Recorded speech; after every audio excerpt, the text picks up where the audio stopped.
Hello students, welcome to first PUC economics class. In the last class, we have studied about economic activities and different types of economic activities. In today's class, let us study about statistics and importance of statistics in economics.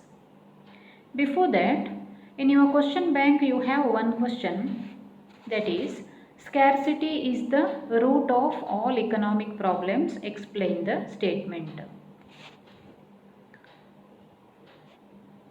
In Lionel Robbins' definition, we have studied that human wants are unlimited, resources are scarce, and these scarce resources have got alternative uses, so the problem of choice arises. So the same definition has to be elaborated here once again. In our day-to-day life, we face various forms of scarcity. The long queues of railway booking counters, crowded buses and trains, shortage of essential commodities like rice, wheat, etc., shortage of electricity, scarcity of water in summer, etc. are all examples of scarcity. Why do we face scarcity? Because the things that satisfy our wants are limited in availability or they are limited in supply. Demand is more but the supply is less. So we face the problem of scarcity. These scarce resources have got alternative uses also. For example, the resources in agriculture like land, labor, water, fertilizer, etc. have got alternative uses.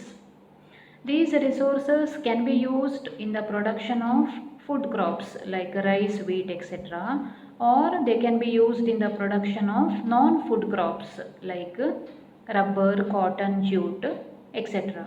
Therefore, alternative uses of resources give rise to the problem of choice.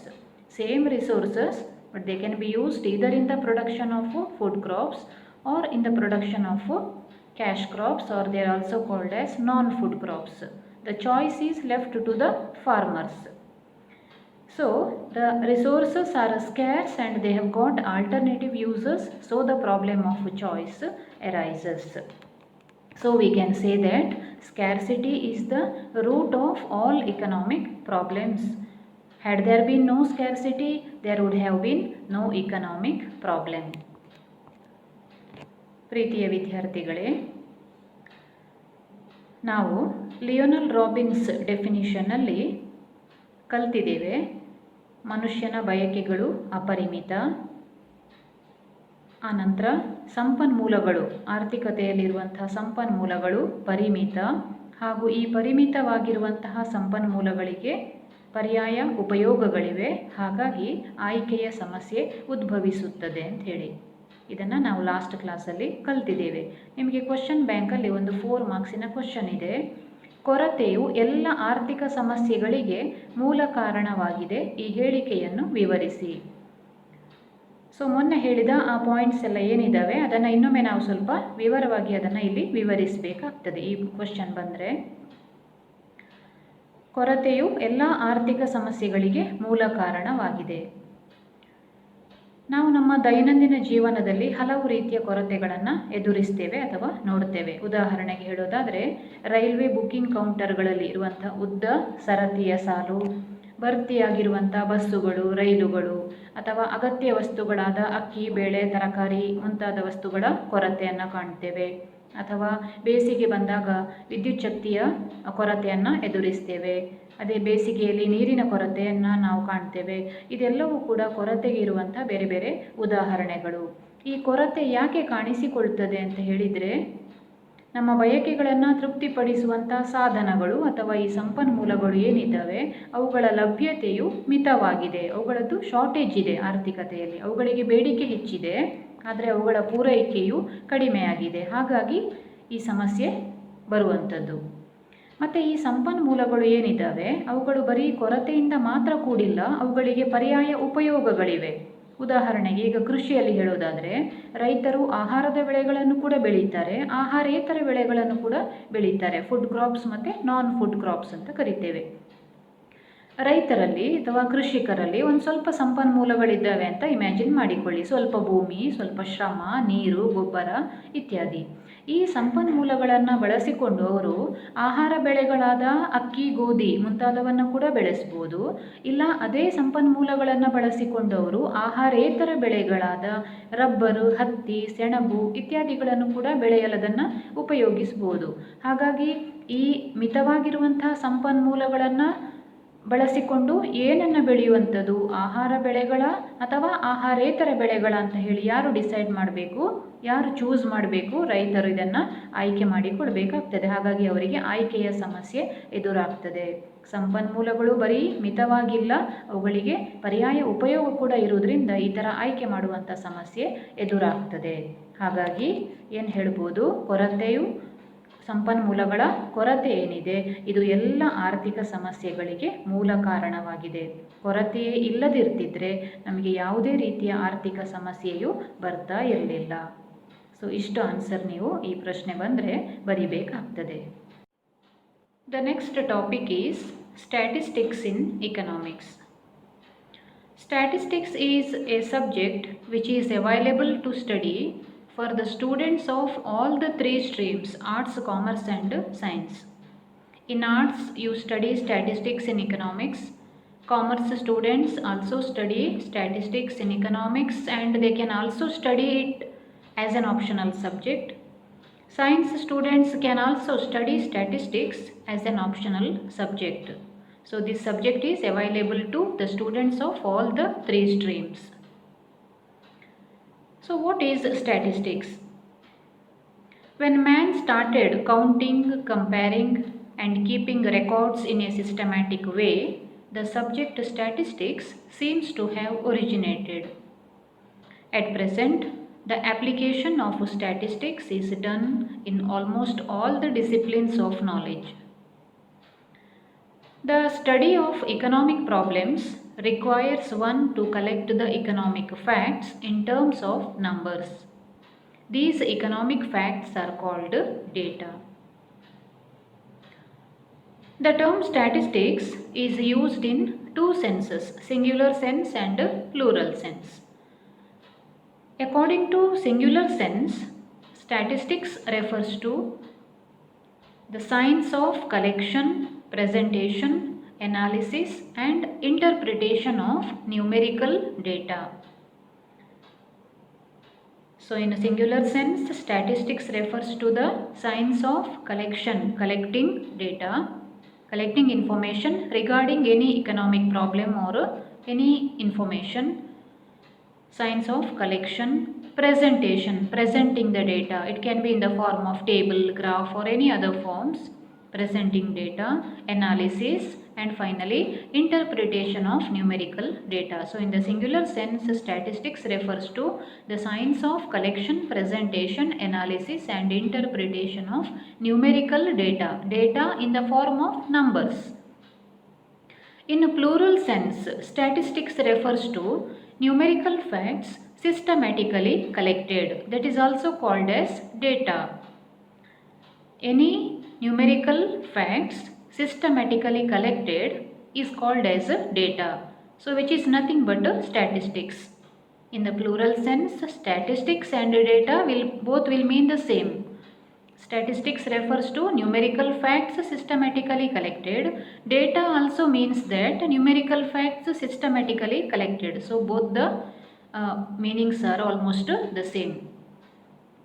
So statistics is defined in two senses. You have 1 mark question on that in your question bank. Define statistics in singular sense or define statistics in plural sense. Like that you will get question. So in singular sense, statistics means a science of collection, presentation, analysis and interpretation of numerical data, whereas in plural sense, statistics refers to numerical facts systematically collected, that is also called as data. Data means numerical facts systematically collected. In a singular also we called it as data, in plural also it is called as data. ಅರ್ಥಶಾಸ್ತ್ರದಲ್ಲಿ ಸಂಖ್ಯಾಶಾಸ್ತ್ರ ಅಂತ ಹೇಳಿದರೆ ಏನು? ಈ ಸಂಖ್ಯಾಶಾಸ್ತ್ರ ಅಂತ ಹೇಳುವ subject ಏನಿದೆ ಇದು ಆರ್ಟ್ಸ್, ಕಾಮರ್ಸ್ ಮತ್ತು ಸೈನ್ಸ್ ಮೂರು ಸ್ಟ್ರೀಮಿನ ವಿದ್ಯಾರ್ಥಿಗಳಿಗೆ ಕೂಡ ಕಲೀಲಿಕ್ಕೆ ಲಭ್ಯವಿರುವಂಥ ಒಂದು ಸಬ್ಜೆಕ್ಟ್. ಆರ್ಟ್ಸ್ನವರು ಇಕನಾಮಿಕ್ಸಲ್ಲಿ ಕಲಿತೀರಿ, ಕಾಮರ್ಸ್ನವರಿಗೂ ಕೂಡ ಇಕನಾಮಿಕ್ಸಲ್ಲಿದೆ, ಮತ್ತು ಸಪ್ರೇಟಾಗಿ ಅವರಿಗೆ ಆಪ್ಷನಲ್ ಸಬ್ಜೆಕ್ಟಾಗಿ ಕೂಡ ಸ್ಟ್ಯಾಟಿಸ್ಟಿಕ್ಸ್ ಕೆಲವು ಕಾಲೇಜಲ್ಲಿ ಇದೆ, ತಗೊಳ್ಬೋದು. ಅದೇ ರೀತಿ ಸೈನ್ಸ್ ಸ್ಟೂಡೆಂಟ್ಸಿಗೆ ಕೂಡ ಒಂದು ಆಪ್ಷನಲ್ ಸಬ್ಜೆಕ್ಟಾಗಿ PCMS ಅಂತ ಬರ್ತದೆ, ಸ್ಟ್ಯಾಟಿಸ್ಟಿಕ್ಸನ್ನು ಸಪ್ರೇಟಾಗಿ ಒಂದು ಸಬ್ಜೆಕ್ಟಾಗಿ ಕಲೀಲಿಕ್ಕೆ ಅವಕಾಶ ಇದೆ. ಸೊ ಮೂರು ಸ್ಟ್ರೀಮಿನ ವಿದ್ಯಾರ್ಥಿಗಳಿಗೆ ಕೂಡ ಸ್ಟ್ಯಾಟಿಸ್ಟಿಕ್ಸ್ ಕಲೀಲಿಕ್ಕೆ ಸಿಗ್ತದೆ. ಮಾನವ ಈ ಲೆಕ್ಕ ಹಾಕುವಂಥ ಕಲೆ, ಹೋಲಿಕೆ ಮಾಡುವಂಥದ್ದು, ಕಂಪೇರ್ ಮಾಡುವಂಥದ್ದು, ಅನಂತರ ದಾಖಲೆಗಳನ್ನು ಮೇಂಟೈನ್ ಮಾಡಲಿಕ್ಕೆ ಯಾವಾಗ ಪ್ರಾರಂಭ ಮಾಡಿದ್ನೋ ಆವಾಗದಿಂದ ಸಂಖ್ಯಾಶಾಸ್ತ್ರ ಅಂತ ಹೇಳುವ ವಿಷಯ ಅಸ್ತಿತ್ವಕ್ಕೆ ಬಂದಿದೆ. ಇವತ್ತು ಸಂಖ್ಯಾಶಾಸ್ತ್ರವನ್ನು ಎಲ್ಲ ಶಾಖೆಗಳಲ್ಲಿ, ಜ್ಞಾನದ ಎಲ್ಲ ಶಾಖೆಗಳಲ್ಲಿ ಕೂಡ ನಾವು ಬಳಕೆ ಮಾಡ್ತಾ ಇದ್ದೇವೆ. ಆರ್ಥಿಕ ಸಮಸ್ಯೆಗಳನ್ನು ಕುರಿತು ಅಧ್ಯಯನವನ್ನು ಮಾಡಬೇಕಾದ್ರೆ ಆರ್ಥಿಕ ವಾಸ್ತವಾಂಶಗಳನ್ನು, ನೈಜಾಂಶಗಳನ್ನು ಸಂಖ್ಯಾ ರೂಪದಲ್ಲಿ ಸಂಗ್ರಹಿಸುವುದು ಬಹಳ ಅವಶ್ಯಕವಾಗಿರುತ್ತದೆ. ಈ ಆರ್ಥಿಕ ವಾಸ್ತವಾಂಶಗಳನ್ನು ನಾವು ದತ್ತಾಂಶಗಳು ಅಂತ ಕೂಡ ಕರೀತೇವೆ. ಆರ್ಥಿಕ ನೈಜಾಂಶಗಳು ಅಥವಾ ಆರ್ಥಿಕ ವಾಸ್ತವಾಂಶಗಳನ್ನು ದತ್ತಾಂಶಗಳು ಅಂತ ಕರೀತೇವೆ, ಡೇಟಾ ಅಂತ ಕರೀತೇವೆ.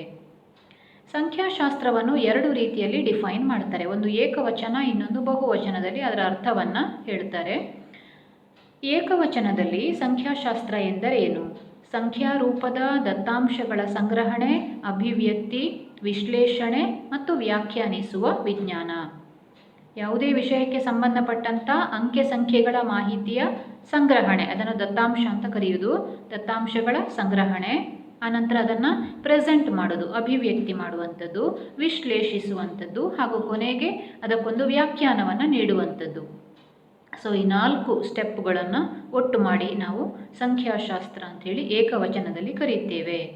ಏಕವಚನದಲ್ಲಿ ಸಂಖ್ಯಾಶಾಸ್ತ್ರವೆಂದರೆ ಸಂಖ್ಯಾರೂಪದ ದತ್ತಾಂಶಗಳ ಸಂಗ್ರಹಣೆ, ಅಭಿವ್ಯಕ್ತಿ, ವಿಶ್ಲೇಷಣೆ ಮತ್ತು ವ್ಯಾಖ್ಯಾನಿಸುವ ವಿಜ್ಞಾನ ಅಂತ ಕರೀತಾರೆ. ಅದೇ ಬಹುವಚನದಲ್ಲಿ ಸಂಖ್ಯಾಶಾಸ್ತ್ರ ಎಂದರೆ ಏನು? ವ್ಯವಸ್ಥಿತವಾಗಿ ಸಂಗ್ರಹಿಸಲ್ಪಟ್ಟ ಅಂಕಿ ಸಂಖ್ಯೆಗಳ ಮಾಹಿತಿ ಎಂದಾಗುತ್ತದೆ.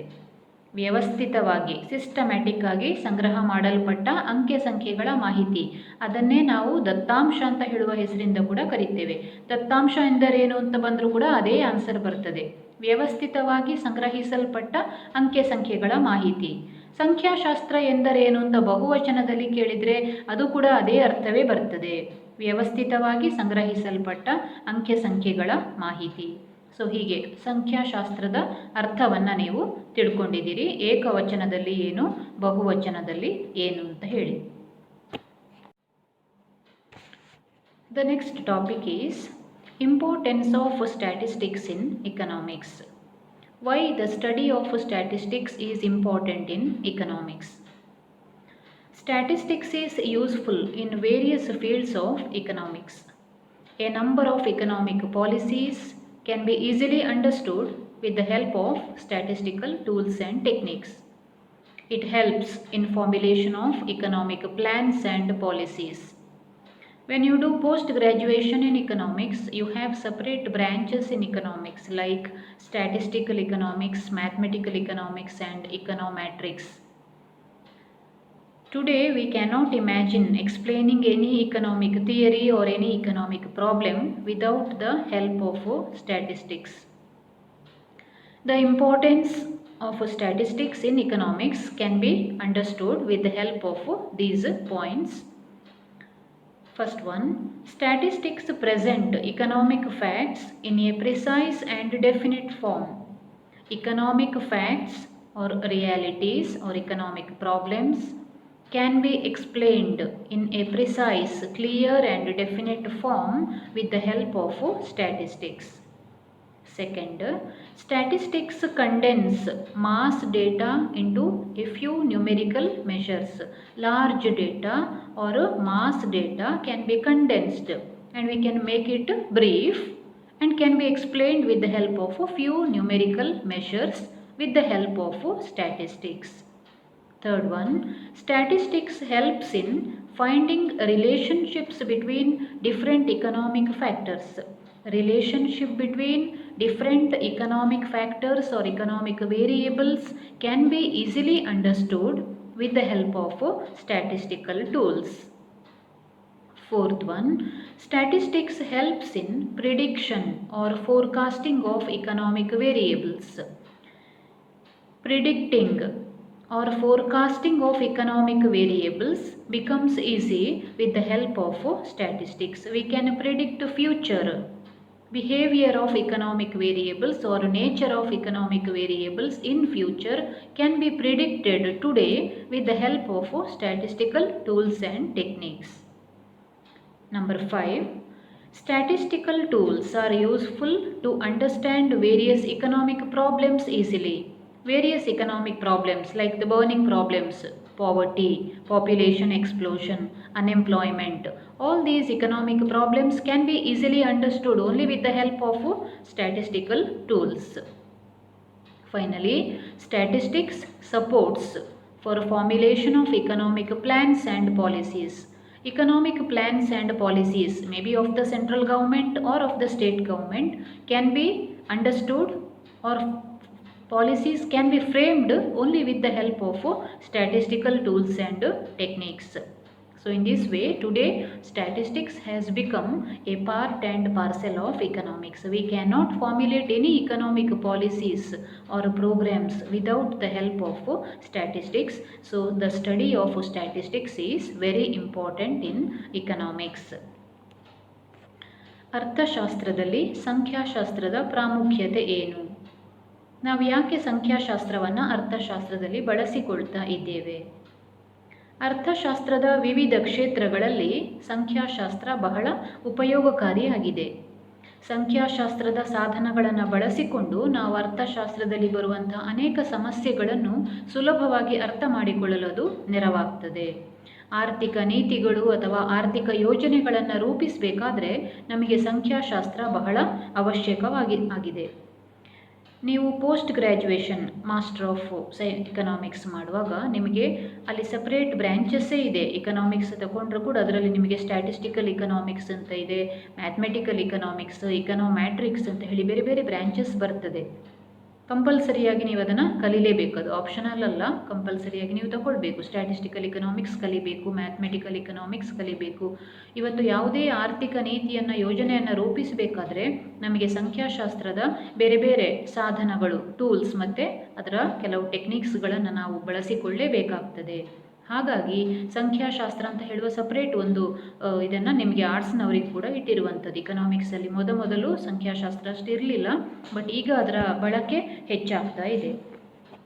ಅರ್ಥಶಾಸ್ತ್ರದಲ್ಲಿ ಸಂಖ್ಯಾಶಾಸ್ತ್ರದ ಮಹತ್ವ ಅಥವಾ ಅನುಕೂಲಗಳು ಯಾವುದು ಅಂತ ಹೇಳಿದರೆ ಪಾಯಿಂಟ್ಸ್ 1 by 1 ನೋಡ್ತಾ ಬರುವ. ಫಸ್ಟ್ ಒನ್, ಆರ್ಥಿಕ ವಾಸ್ತವಾಂಶಗಳನ್ನು ನಿಖರ ಮತ್ತು ನಿರ್ದಿಷ್ಟ ರೂಪದಲ್ಲಿ ಅಭಿವ್ಯಕ್ತಗೊಳಿಸಲು ಸಂಖ್ಯಾಶಾಸ್ತ್ರ ನೆರವಾಗ್ತದೆ. ಆರ್ಥಿಕ ವಾಸ್ತವಾಂಶಗಳು, ಅದನ್ನು ದತ್ತಾಂಶಗಳು ಅಂತ ಕೂಡ ಕರೀತೇವೆ ನಾವು. ಅದನ್ನು ನಿಖರವಾಗಿ ಒಂದು ನಿರ್ದಿಷ್ಟ ರೂಪದಲ್ಲಿ ನಾವು ಎಕ್ಸ್ಪ್ರೆಸ್ ಮಾಡಬೇಕಾದ್ರೆ, ಅಭಿವ್ಯಕ್ತಿಗೊಳಿಸಬೇಕಾದ್ರೆ ಸಂಖ್ಯಾಶಾಸ್ತ್ರ ನಮಗೆ ಬಹಳ ನೆರವಾಗ್ತದೆ. ಸೆಕೆಂಡ್, ಸಂಖ್ಯಾಶಾಸ್ತ್ರವು ಬೃಹತ್ ಆದ ದತ್ತಾಂಶದ ಗಾತ್ರವನ್ನು ಕಡಿಮೆ ಮಾಡಲು ಸಹಾಯ ಮಾಡುತ್ತದೆ. ಬೃಹತ್ ಗಾತ್ರದ ದತ್ತಾಂಶಗಳು, ಮಾಸ್ ಡೇಟಾ ಏನಿರ್ತದೆ ಅದನ್ನು ನಾವು ಕಂಡೆನ್ಸ್ ಮಾಡಿ ಸಣ್ಣದು ಮಾಡಿ ಹೇಳಲಿಕ್ಕೆ ಸಹಾಯ ಆಗ್ತದೆ. ಒಂದು ಥಿಯರಿ ರೂಪದಲ್ಲಿ ನೀವು ಒಂದು ಪೇಜಲ್ಲಿ ಏನು ಹೇಳ್ತೀರೋ ಅದನ್ನು ನೀವು ಕೆಲವು ನಂಬರ್ಸ್ಗಳ ರೂಪದಲ್ಲಿ ಹೇಳ್ತಾ ಹೋದರೆ ಅದನ್ನು ಕೆಲವೇ ವಾಕ್ಯಗಳಿಗೆ ಸಣ್ಣದು ಮಾಡಿ ತರಲಿಕ್ಕೆ ಸಾಧ್ಯ ಆಗ್ತದೆ. ಬೃಹತ್ ಗಾತ್ರದ ದತ್ತಾಂಶವನ್ನು ಕಡಿಮೆ ಮಾಡಲು ಸಹಾಯ ಮಾಡುವಂಥದ್ದು ಸಂಖ್ಯಾಶಾಸ್ತ್ರ. ಮೂರನೇದ್ದು, ಸಂಖ್ಯಾಶಾಸ್ತ್ರವು ವಿವಿಧ ಆರ್ಥಿಕ ಚಲಕಗಳ ನಡುವಿನ ಸಂಬಂಧವನ್ನು ಅಧ್ಯಯನ ಮಾಡುವುದಕ್ಕೆ ಸಹಾಯ ಮಾಡುತ್ತದೆ. ಆರ್ಥಿಕ ಚಲಕಗಳು ಅಂತ ಹೇಳಿದರೆ ಬದಲಾಗುವಂಥ ಯಾವುದೇ ಪ್ರಮಾಣ, ಸಂಖ್ಯೆ ಯಾವುದೇ ಇರ್ಬೋದು, ಬದಲಾಗುವಂಥದ್ದನ್ನು ಚಲಕ ಅಂತ ಕರಿತೇವೆ. ವೇರಿಯೇಬಲ್ ಅಂತ ಹೇಳೋದು. ವೇರಿಯೇಬಲ್ಸ್, ಕಾನ್ಸ್ಟೆಂಟ್ ಅಂದರೆ ಸ್ಥಿರವಾಗಿರ್ತದೆ, ವೇರಿಯೇಬಲ್ ಅಂದರೆ ಬದಲಾಗ್ತದೆ. ಚಲಕಗಳು, ಆರ್ಥಿಕ ಚಲಕಗಳ ನಡುವಿನ ಸಂಬಂಧ, ಬೇರೆ ಬೇರೆ ಆರ್ಥಿಕ ಚಲಕಗಳ ನಡುವಿನ ಸಂಬಂಧವನ್ನು ನಾವು ಅಧ್ಯಯನ ಮಾಡಲಿಕ್ಕೆ ಸಂಖ್ಯಾಶಾಸ್ತ್ರ ಸಹಾಯ ಮಾಡುತ್ತದೆ. ನಾಲ್ಕನೇದು, ಸಂಖ್ಯಾಶಾಸ್ತ್ರವು ಆರ್ಥಿಕ ಸಂಗತಿಗಳ ಮುನ್ನಂದಾಜಿಗೆ ನೆರವಾಗುತ್ತದೆ. ಮುನ್ನಂದಾಜು ಅಂದರೆ ಫೋರ್ಕಾಸ್ಟಿಂಗ್, ಪ್ರಿಡಿಕ್ಟಿಂಗ್ ಅಂತ ಕರೀತಾರೆ. ಮುಂದೆ ಏನಾಗಬಹುದು, ಈಗ ಬೆಲೆ, ಉದಾಹರಣೆಗೆ ಯಾವುದೇ ಒಂದು ವಸ್ತುವಿನ ಬೆಲೆ ಇವತ್ತು ಇಷ್ಟಿದೆ, ನಾಳೆ ಎಷ್ಟಾಗ್ಬೋದು, ನಾಡಿದ್ದು ಎಷ್ಟಾಗ್ಬೋದು ಅಂಥೇಳಿ ಒಂದು ಅಂದಾಜು ಮಾಡಲಿಕ್ಕೆ ಸಂಖ್ಯಾಶಾಸ್ತ್ರ ನಮಗೆ ನೆರವಾಗ್ತದೆ ಅಂತ ಹೇಳೋದು. ಆರ್ಥಿಕ ಸಂಗತಿಗಳು ಮುಂದೆ ಭವಿಷ್ಯದಲ್ಲಿ ಏನಾಗ್ಬೋದು, ಎಷ್ಟಾಗ್ಬೋದು, ಹೀಗೆ ಒಂದು ಅಂದಾಜು ಮಾಡಲಿಕ್ಕೆ ಕೂಡ ಸಂಖ್ಯಾಶಾಸ್ತ್ರ ನಮಗೆ ನೆರವಾಗ್ತದೆ. ನಂಬರ್ 5, ಆರ್ಥಿಕ ಸಮಸ್ಯೆಗಳನ್ನು ಸುಲಭವಾಗಿ ಅರ್ಥೈಸಲು ಸಂಖ್ಯಾಶಾಸ್ತ್ರ ಅವಶ್ಯಕವಾದುದು. ಆರ್ಥಿಕ ಸಮಸ್ಯೆಗಳು, ಉದಾಹರಣೆಗೆ ಜನಸಂಖ್ಯೆ ಅಥವಾ ಅನ್ಎಂಪ್ಲಾಯ್ಮೆಂಟ್, ನಿರುದ್ಯೋಗ, ಬಡತನ ಮುಂತಾದ ಆರ್ಥಿಕ ಸಮಸ್ಯೆಗಳು ಯಾವುದೇ ಇರ್ಬೋದು, ಅದನ್ನು ನಾವು ಸುಲಭವಾಗಿ ಸಂಖ್ಯಾಶಾಸ್ತ್ರದ ಸಹಾಯದಿಂದ ಅರ್ಥ ಮಾಡಿಕೊಳ್ಳಿಕ್ಕೆ ಸಾಧ್ಯ ಆಗ್ತದೆ. ಲಾಸ್ಟ್ ಒನ್, ಆರ್ಥಿಕ ನೀತಿಗಳು ಮತ್ತು ಆರ್ಥಿಕ ಯೋಜನೆಗಳನ್ನು ತಯಾರಿಸುವಲ್ಲಿ ಸಹಾಯಕವಾಗಿದೆ. ಅದು ಕೇಂದ್ರ ಸರ್ಕಾರದ ಯೋಜನೆ ಅಥವಾ ರಾಜ್ಯ ಸರ್ಕಾರದ ಯೋಜನೆಗಳು ಯಾವುದೇ ಇರ್ಬೋದು, ಆರ್ಥಿಕ ನೀತಿ ಮತ್ತು ಆರ್ಥಿಕ ಯೋಜನೆಗಳನ್ನು ತಯಾರಿಸಬೇಕಾದ್ರೆ ಸಂಖ್ಯಾಶಾಸ್ತ್ರದ ಸಹಾಯ ನಮಗೆ ಬೇಕೇ ಬೇಕು. ಹಾಗಾಗಿ ಎಲ್ಲ ಪಾಯಿಂಟ್ಸ್ಗಳ ಸಹಾಯದಿಂದ ನಾವೇನು ಹೇಳ್ಬೋದು ಅಂತ ಹೇಳಿದರೆ, ಇವತ್ತು ನಾವು ಯಾವುದೇ ರೀತಿಯ ಆರ್ಥಿಕ ಪಾಲಿಸಿ, ಆರ್ಥಿಕ ಯೋಜನೆಯನ್ನು ನಾವು ಮಾಡಬೇಕಾದ್ರೆ ಸಂಖ್ಯಾಶಾಸ್ತ್ರದ ಸಹಾಯ ಇಲ್ಲದೆ ಮಾಡಲಿಕ್ಕೆ ಸಾಧ್ಯ ಆಗುವುದಿಲ್ಲ. ನಾವು ಕಲ್ಪನೆ ಕೂಡ ಮಾಡಿಕೊಳ್ಳಿಕ್ಕೆ ಆಗುವುದಿಲ್ಲ. ಯಾವುದೇ ಒಂದು ಇಕನಾಮಿಕ್ ಥಿಯರಿಯನ್ನು ಸ್ಟ್ಯಾಟಿಸ್ಟಿಕ್ಸಿನ ಸಹಾಯ ಪಡೆಯದೆ ಅದನ್ನು ಎಕ್ಸ್ಪ್ಲೇನ್ ಮಾಡುವಂಥದ್ದು ಇವತ್ತು ನಾವು ಕಲ್ಪನೆ ಕೂಡ ಮಾಡಿಕೊಳ್ಳಿಕ್ಕೆ ಕಷ್ಟ ಆಗ್ತದೆ. ಹಾಗಾಗಿ ಸಂಖ್ಯಾಶಾಸ್ತ್ರವು ಅರ್ಥಶಾಸ್ತ್ರದ ಒಂದು ಅವಿಭಾಜ್ಯ ಭಾಗವಾಗಿದೆ ಅಂತ ಹೇಳಿದರೆ ತಪ್ಪಾಗಲಿಕ್ಕಿಲ್ಲ. ಸೊ ಇದು ಅರ್ಥಶಾಸ್ತ್ರದಲ್ಲಿ ಸಂಖ್ಯಾಶಾಸ್ತ್ರದ ಪ್ರಾಮುಖ್ಯತೆಯ ಬಗ್ಗೆ. ನಿಮಗೆ ಒಂದು 4 ಮಾರ್ಕ್ಸಿನ ಪ್ರಶ್ನೆ ಬರ್ತದೆ. You have 1 4 mark question on importance of statistics in economics. So we have completed the first chapter in part 1, that is statistics in economics. ಆ ಪಾರ್ಟಲ್ಲಿ ಒಂದು ಚಾಪ್ಟರ್, ಫಸ್ಟ್ ಚಾಪ್ಟರ್ ಇಂಟ್ರೊಡಕ್ಷನನ್ನು ಕಂಪ್ಲೀಟ್ ಮಾಡಿದ್ದೇವೆ. ಅದರಲ್ಲಿ ನಾವು ಏನೆಲ್ಲ ಕಲ್ತಿದ್ದೇವೆ ಅಂತ ಹೇಳಿದರೆ, definitions, meaning, definitions of economics, economic activities, types of economic activities, problem of scarcity, statistics, importance of statistics in economics. I hope you have understood the first chapter clearly. Thank you for watching.